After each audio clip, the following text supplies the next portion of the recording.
وَلِلَّهِ الْأَسْمَاءُ الْحُسْنَى فَادْعُوهُ بِهَا وَلِلَّهِ الْأَسْمَاءُ الْحُسْنَى فَادْعُوهُ بِهَا وَذَرُوا الَّذِينَ يُلْحِدُونَ فِي أَسْمَائِهِ سَيُجْزَوْنَ مَا كَانُوا يَعْمَلُونَ.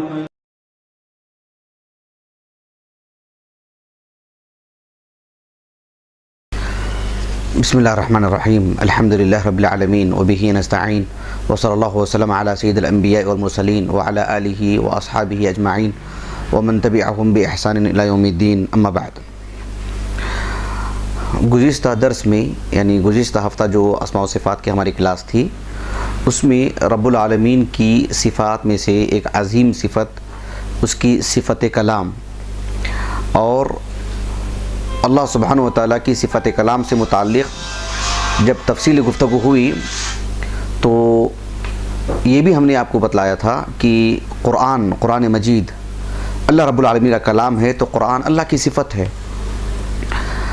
اور اللہ سبحانہ وتعالیٰ کی جو صفت کلام ہے اس سلسلے میں یعنی یہ بات معلوم کر کے رکھیں کہ گزشتہ درس میں بھی میں نے اشارہ دیا تھا اس جانب کہ یہ جو صفت کلام ہے رب العالمین کی، اللہ سبحانہ وتعالیٰ کی جو صفات ہیں، اللہ سبحانہ وتعالیٰ کی کچھ وہ صفات ہیں جس کا تعلق جس کو ہم یعنی صفات ذاتیہ کہتے ہیں، یعنی لا ينفك عنہ، اس سے کبھی جدا نہیں ہوتی ہیں.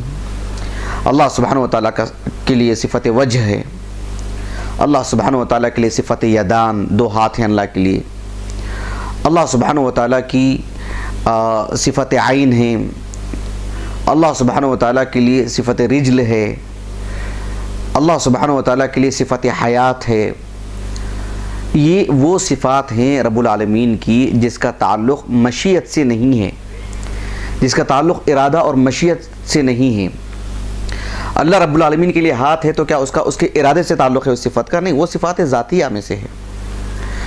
اللہ سبحانہ وتعالیٰ کی وہ صفات جسے صفات فعلیہ کہتے ہیں، مطلب یہ ہے کہ اللہ رب العالمین کی وہ صفت جو وہ ہے تو ازل سے متصف اس سے، لیکن وہ جب چاہتا ہے اس صفت کا اظہار فرماتا ہے.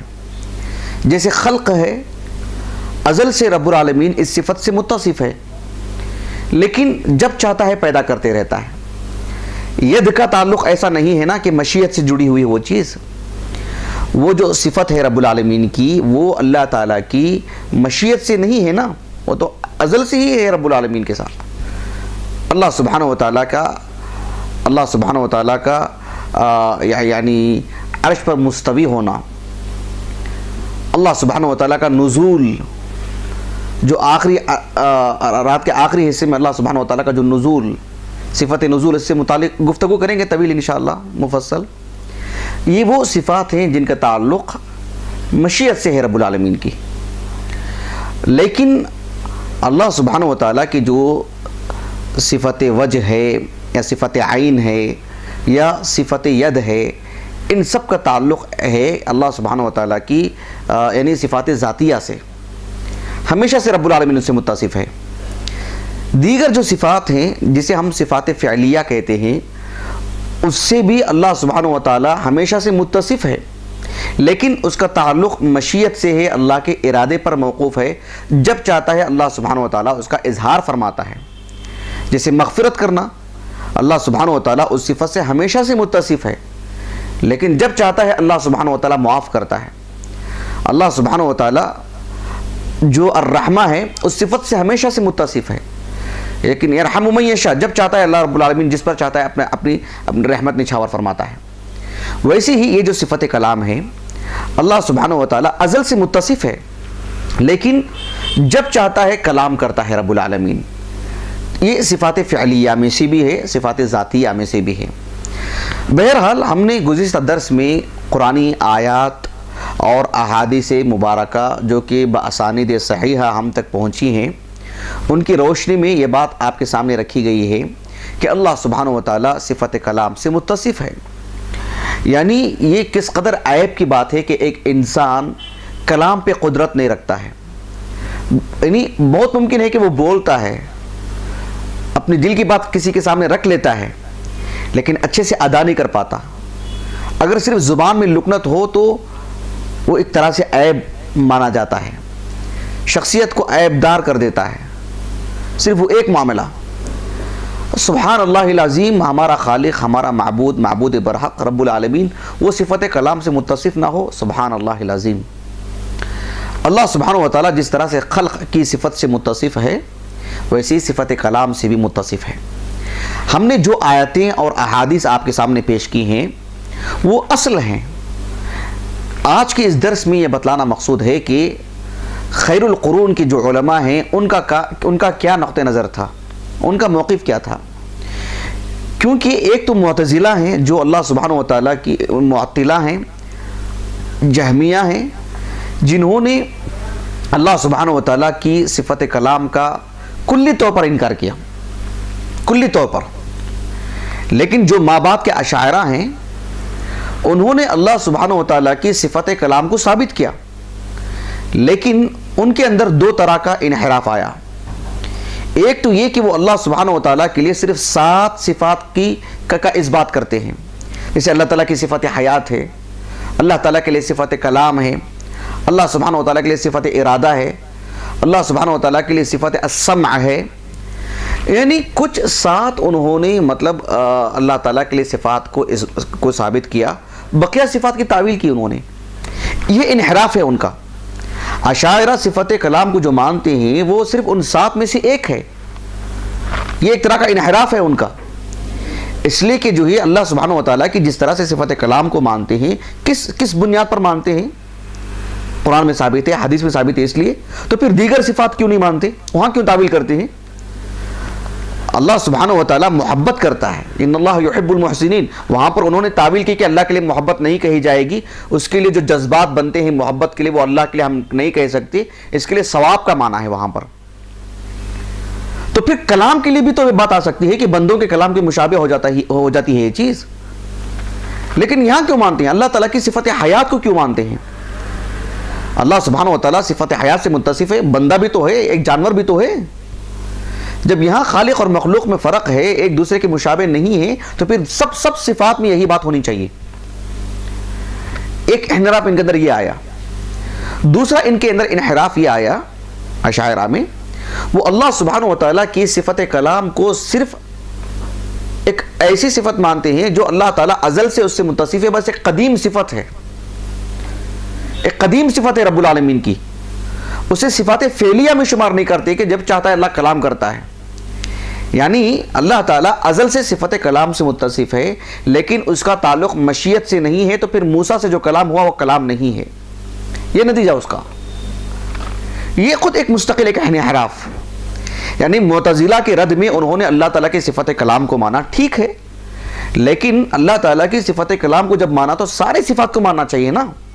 ایک انحراف یہ اشاعرہ میں۔ دوسرا یہ کہ انہوں نے اس کو صرف صفت قدیم کے طور پر مانا کہ بس ہاں اللہ تعالیٰ اس سے متصف ہے، لیکن اس کا تعلق مشیت سے بھی ہے، اس کو انہوں نے مطلب نہیں جوڑا۔ حالانکہ اللہ تعالیٰ کی یہ صفت مشیت سے تعلق رکھتی ہے، جس طرح سے خلق ہے اور دیگر صفات ہیں جس پر ہم نے کافی روشنی ڈال چکے ہیں اس سے پہلے الحمدللہ۔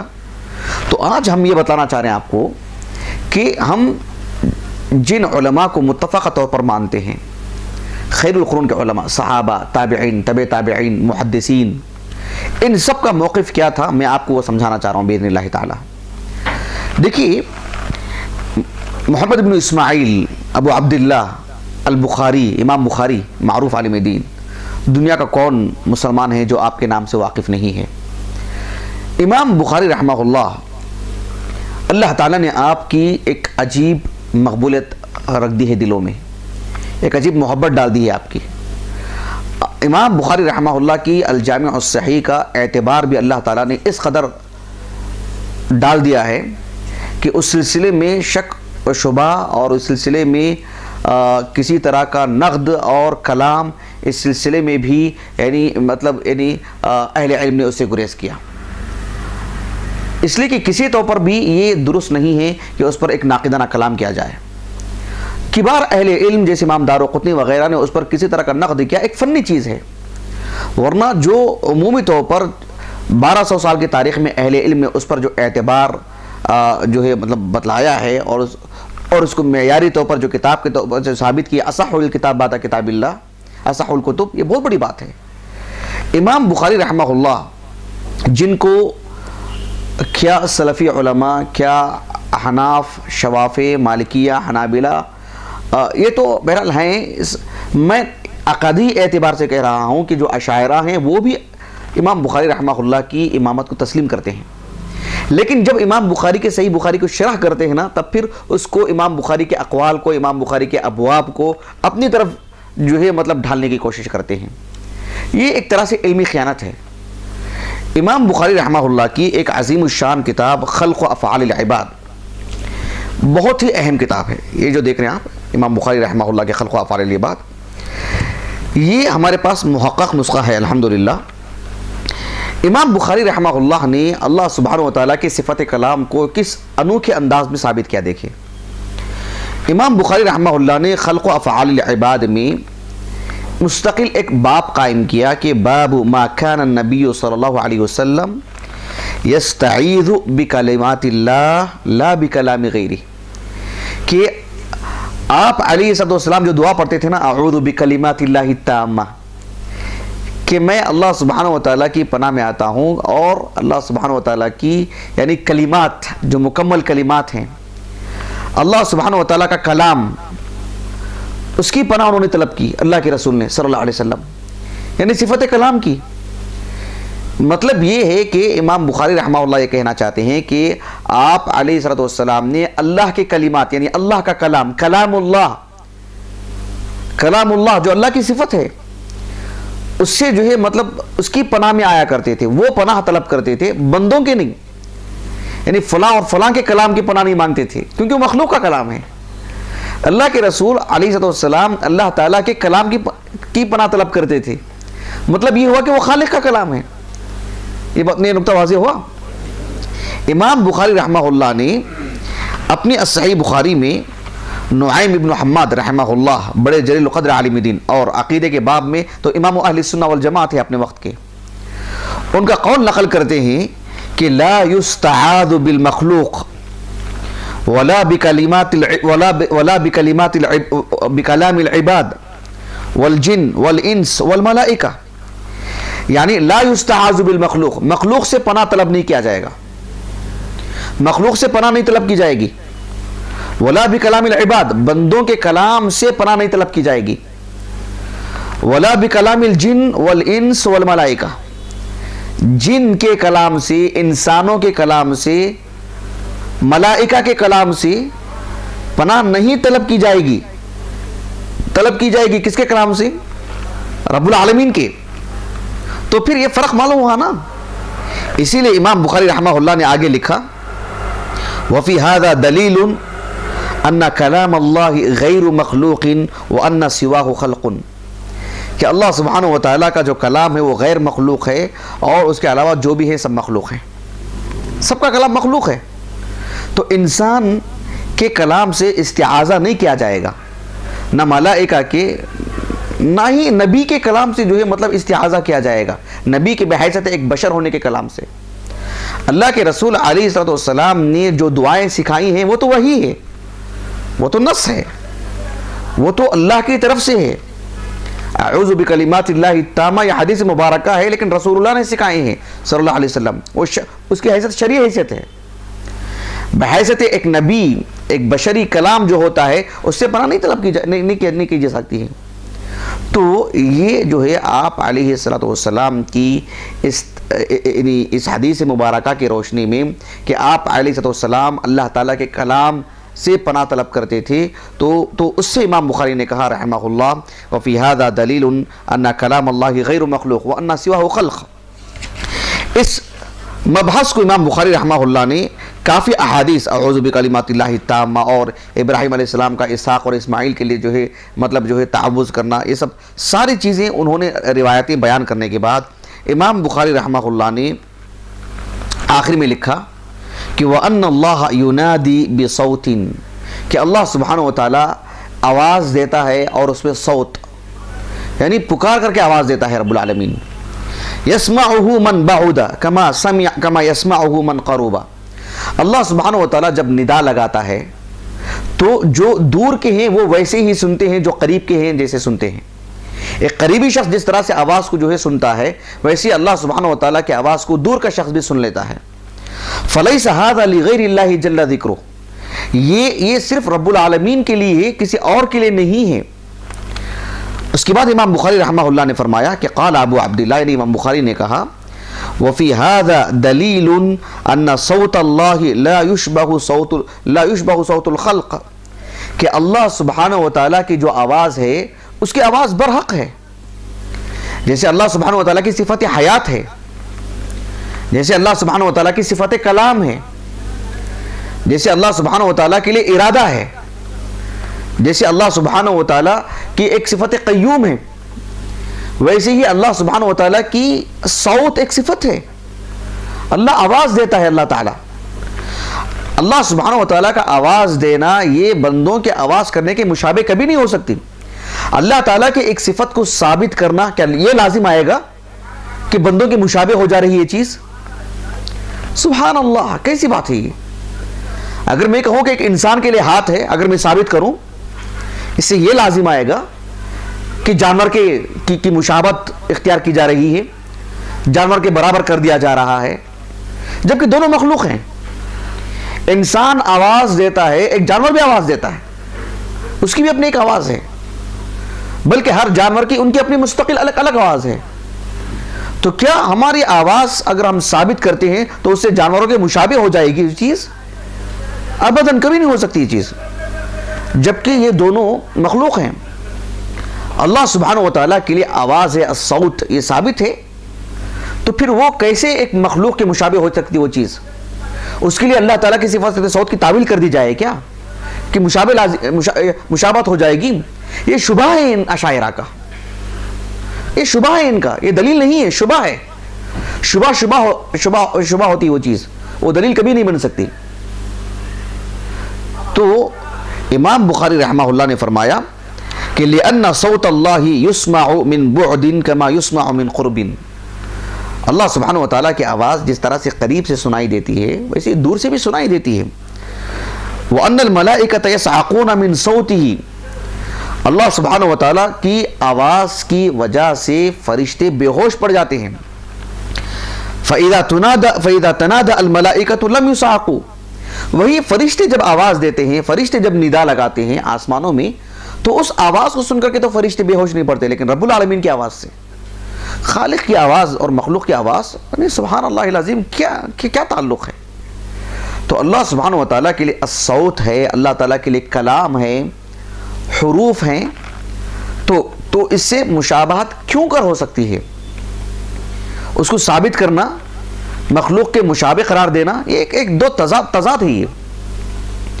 یہ ایک عظیم غلطی ہوتی ہے ان اشاعرہ سے، جو پہلے شبہ ان کے دل میں آتا ہے کہ اگر اللہ سبحانہ و تعالیٰ کے لیے عرش پر مستوی ہونا تسلیم کر لیں گے تو پھر جو ہے اللہ سبحانہ و تعالیٰ رات کے آخری حصے میں آتا ہے تو پھر نزول ہوتا ہے تو عرش پر کون ہوتا ہے؟ سب شبہات ہیں ان کے. لا تضربوا للہ الامثال، اللہ کے لیے مثالیں مت بیان کرو. نمرها کما جاءت، سلف کا طریقہ تھا. یہ حدیث میں قرآن میں جو بات بیان کی جا رہی ہے بس مانتے جائیں، تعویل کرنے کے ہم مکلف نہیں ہیں.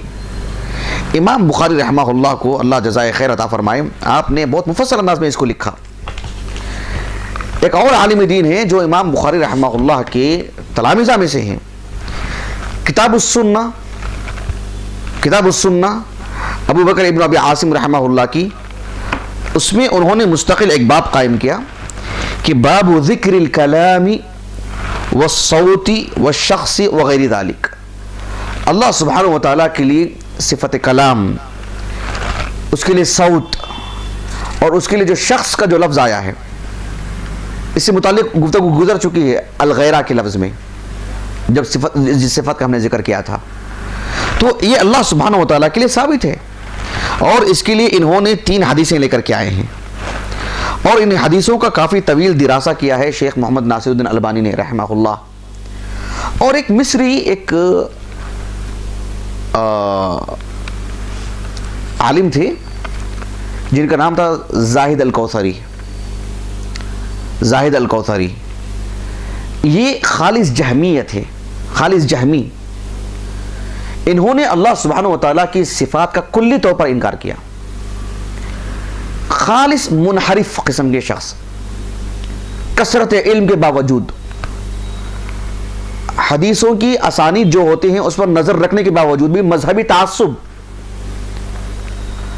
تعصب، اتنا اندھا پن کہ یہ علم ان کے لیے وبال. کثرت روایات اصل نہیں ہے، اس میں جو موجود بات ہے اس کو مان جانا، اللہ تعالیٰ کی اطاعت میں اس کو لے کر کے آنا، جو چیز ہے اسے اپنی زندگی میں ڈھالنا، یہ اصل مقصود ہے. یہ نہیں ہے کہ ایک حدیث کی کتنے طرق ہیں اس پر جو بات کی جائے. حدیث ثابت ہو جانے کے بعد اس میں جو بات ہے اسے اپنا دین بنانا، وہ اصل مقصود ہے. یہ محدثین کا طریقہ تھا. لیکن زاہد الکوثری جن کا 1953 میں انتقال ہوا، خالص منحرف قسم کے شخص، خالص منحرف. تو انہوں نے مطلب جہاں اللہ سبحانہ و تعالیٰ کی صفات تھیں ان حدیث میں تعویل کیا کرتے تھے، اگر وہ صحیح سند سے ثابت ہو جائے تو، نہیں تو پہلے ہی وہیں سے صفائی کرنا شروع کر دیتے تھے کہ حدیث پر ہی کلام کر دیا جائے.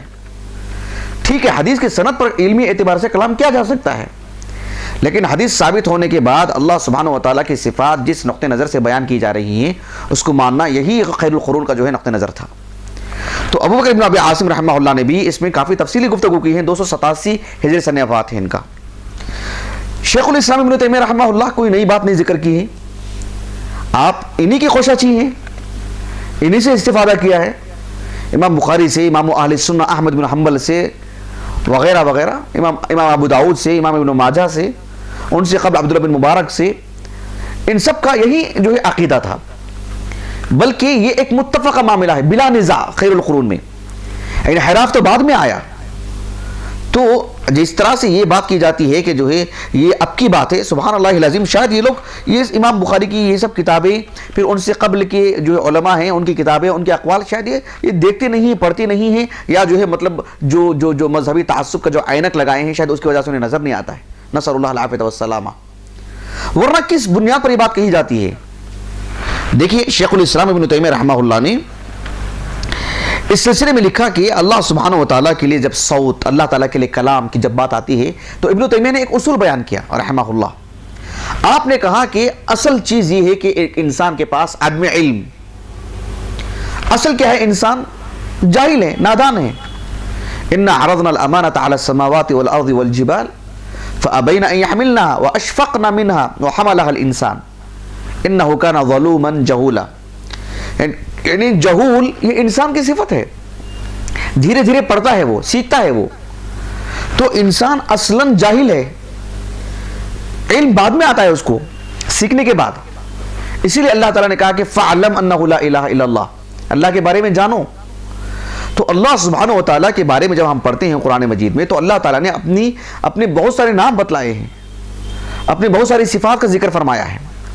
تو ان صفات کو ہو بہو اللہ سبحانہ و تعالیٰ کے حق میں مانتے جانا، یہی اسی کے ہم مکلف ہیں.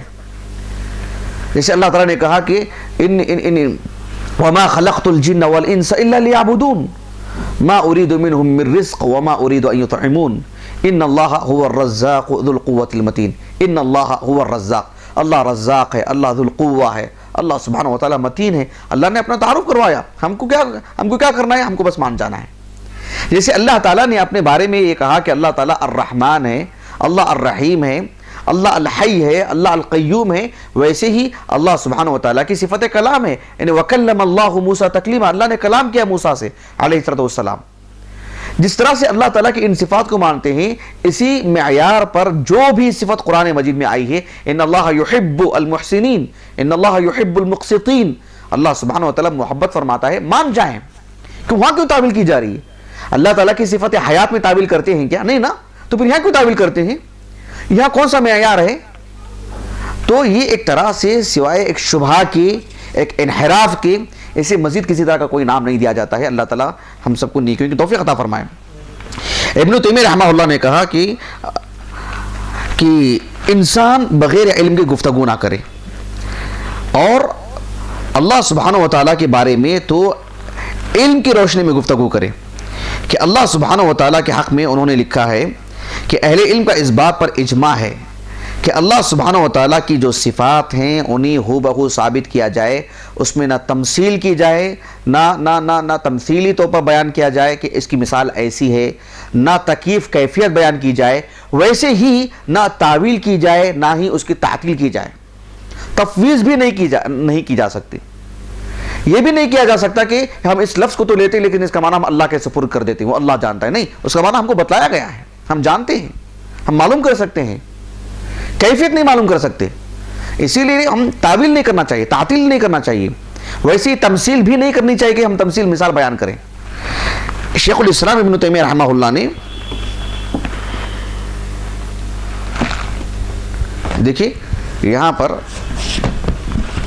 ایک اچھا نقطہ آپ نے بیان کیا، یہ مجموع الفتاوی کی جلد نمبر 12 ہے، اس میں شیخ الاسلام ابن تیمیہ رحمہ اللہ نے لکھا کہ واستفاضت الآثار عن النبی صلی اللہ علیہ وسلم والصحابة والتابعین ومن بعدهم من ائمة السنة انه سبحانه ينادي بصوت نادى موسى وينادي عباده يوم القيامة ويتكلم بالوحي بصوت ولم ينقل عن أحد من السلف أنه قال أن الله يتكلم بلا صوت أو بلا حرف ولا أنه أنكر أن يتكلم الله بصوت أو بحرف كما لم يقل أحد منهم أن الصوت الذي سمعه موسى قديم ولا أن ذلك النداء قديم ولا قال أحد منهم أن هذه الأصوات المسموعة من القراء هي الصوت الذي تكلم الله به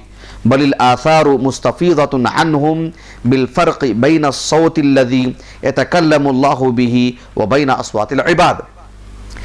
اس عبارت کا خلاصہ یہ ہے کہ شیخ الاسلام ابن تیمیہ رحمہ اللہ نے کہا کہ آپ علیہ الصلوۃ والسلام سے اس موضوع پر اتنی احادیث ہیں، صحابہ سے، تابعین سے اس قدر منقول ہے کہ اللہ سبحانہ و تعالیٰ آواز دیتا ہے، اور اللہ سبحانہ و تعالیٰ نے موسیٰ کو آواز دی، یا موسیٰ انی انا اللہ رب العالمین، اللہ تعالیٰ کل قیامت کے دن آواز دے گا، یونادا بصوت، یہ سب احادیث گزر چکی ہیں گزشتہ درس میں، اللہ تعالیٰ آواز دے گا۔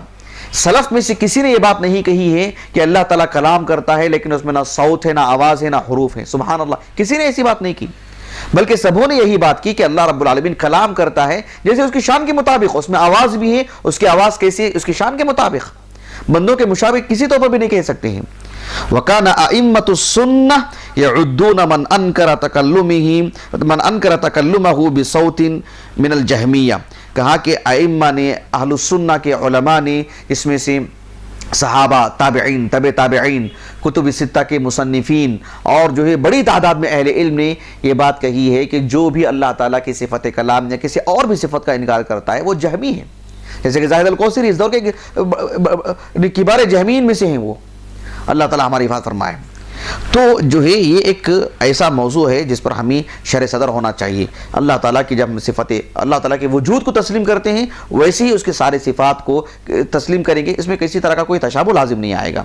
یہ دیکھیے، میں اپنی بات کو ختم کرنے سے پہلے کہ یہ ایک طویل موضوع ہے، ہم ہندوستان میں رہتے ہیں اور ہمارے پڑوسی ملک میں بھی جو بڑی تعداد میں مسلمان ہیں اور مسلمانوں کے جو اہل علم ہیں بڑی تعداد میں اشاعرہ ہیں۔ اشاعرہ وہ ہیں جو اللہ تعالیٰ کی صفت کلام کو تو تسلیم کرتے ہیں لیکن ان میں انحراف یہ ہے کہ وہ اللہ تعالیٰ کی صرف 7 صفات کو مانتے ہیں۔ یہ کس پہ احسان کر رہے ہیں 7 صفات کو مان کر کے؟ اللہ تعالیٰ کی ساری صفات کو مانیں، نمبر 1۔ نمبر 2، جب اللہ تعالیٰ کی صفت کلام کو مانتے ہیں تو اس میں بھی یہ کہ اللہ تعالیٰ کی یہ صفت صرف قدیم صفت ہے، جب چاہتا ہے کلام کرتا ہے، اس کی انہوں نے جو نفی کی۔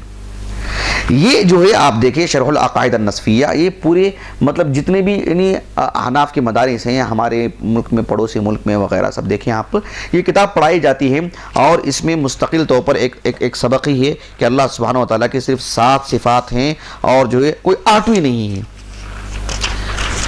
اللہ سبحانہ و تعالیٰ کے لیے جو ہے صرف اتنی ہی صفات، ایک العلم، القدرہ، الحیات، السمع، البصر، الارادہ اور جو ہے کلام، اس اتنی ہی صفات کا انہوں نے ذکر کیا ہے اس صفحے میں۔ یہی پڑھائی جاتی ہے، سب عقلی دلائل، دل مقدر ہو جاتا ہے ان عبارتوں کو پڑھ کر کے۔ کہاں گئی قرآن مجید کی آیات، کہاں گئی احادیث مبارکہ، کہاں گئے اہل علم؟ بس علم کلام کی روشنی میں اس کو انہوں نے جو ترتیب دیا ہے۔ اب اسی لیے یہ جو یہ ایک افغانستان کے ایک عالم دین ہیں، انہوں نے ایک کتاب لکھی، ان کا دکتورا کا رسالہ ہے مواقف التفتازانی الاعتقادیہ فی کتابہ شرح العقائد النصفیہ. یہ جو کتاب ہے 5 جلدوں میں ہے، میرے پاس موجود ہے الحمدللہ. مفصل اس کا دراسہ کیا گیا ہے، اس کی ایک ایک عبارت سے متعلق انہوں نے تفصیلی گفتگو کی ہے. یہ اللہ کا عظیم احسان ہے کہ جو کتاب مجھے میسر ہوئی ہے. تو بہرحال یہ آپ دیکھو نا، فتح الباری دیجیے.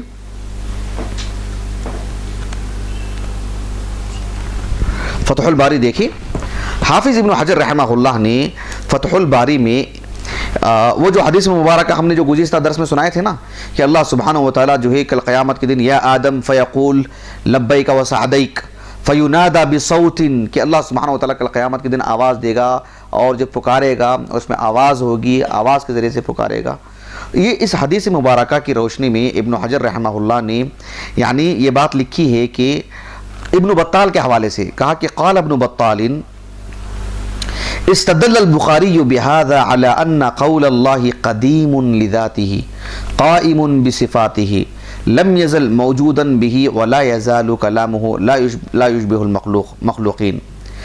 یعنی امام بخاری رحمہ اللہ کا جو موقف تھا کہ اللہ سبحانہ وتعالیٰ کلام کرتا ہے، اس میں دونوں پہلو ہیں کہ اللہ تعالیٰ اس صفت سے ہمیشہ سے متصف ہے اور جب چاہتا ہے تب بھی کلام کرتا ہے، جیسے کہ موسیٰ سے کلام کیا اللہ تعالیٰ نے.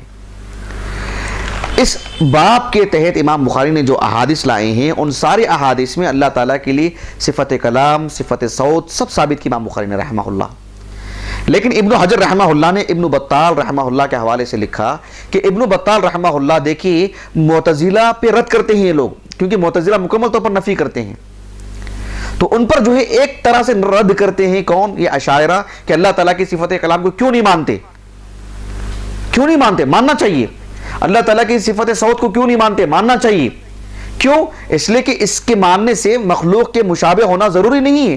اس حد تک رد کرتے ہیں کون؟ اشاعرہ. لیکن کہاں ان میں غلطی ہوتی ہے کہ وہ صرف صرف 7 کو مانتے ہیں، 7 صفات کو، بقیہ صفات کو نہیں مانتے. اور دوسری بات یہ کہ اللہ تعالیٰ کی صفت اس کلام کو ایک قدیم صفت مانتے ہیں. دیکھو یہاں پر علی ان قول اللہ قدیم لذاتہ قائم بصفاتہ، کہ بس یہ اللہ تعالیٰ کی ایک قدیم صفت ہے، اس کے اندر تجدد والی بات نہیں ہے کہ جب چاہتا ہے اللہ کلام کرتا ہے، اس کی نفی کر رہے ہیں. یہ کسی طور پر درست نہیں، یہ اہل السنہ کا منہج نہیں ہے. بھلے ہی قدیم والی جو عبارت ہے یا قدیم والا جو کلمہ ہے وہ ابن بطال نے ہو بہو نہیں لکھا ہے، لیکن ان کا موقف وہی ہے. ابن بطال کی شرح میرے پاس موجود ہے رحمہ اللہ. اس میں انہوں نے دیکھی جو عبارت انہوں نے نقل کی ہے یہاں پر کہ ابن بطال رحمہ اللہ نے کہا علی ان قولہ تعالی قائم بذاتہ صفت من صفاتہ لم یزل موجودا ولا یزال وانہ لا یشبہ کلام المخلوقین.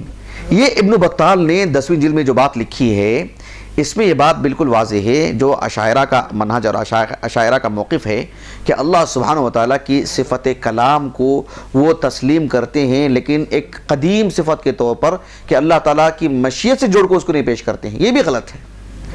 تو خلاصہ کلام یہ ہے کہ صفت کلام یہ اللہ سبحانہ وتعالیٰ کی دیگر صفات میں سے ایک صفت ہے. اللہ سبحانہ وتعالیٰ جب چاہتا ہے کلام کرتا ہے. قرآن مجید اللہ تعالیٰ کی صفت ہے. اس سلسلے میں ہم طویل اگر گفتگو کرنا چاہیں تو اور بھی کر سکتے ہیں، بات وہ نہیں ہے. مختصر طور پر آپ اس کو معلوم کیجئے انشاءاللہ. بإذن اللہ تعالیٰ آنے والی کلاسوں میں ہم اللہ سبحانہ وتعالیٰ کی دیگر صفات سے متعلق گفتگو کریں گے. اللہ تعالیٰ سے دعا ہے کہ اللہ سبحانہ وتعالیٰ ہمیں اللہ تعالیٰ کی صفات کو پڑھنے اور ہمارے معبود برحق سے متعارف ہونے اور صحیح انداز میں اس کی عبادت کرنے کے اللہ ہمیں توفیق عطا فرمائے. سبحانک اللہم و بحمدک اشہد ان لا الہ الا انت استغفرک و اتوب الیک.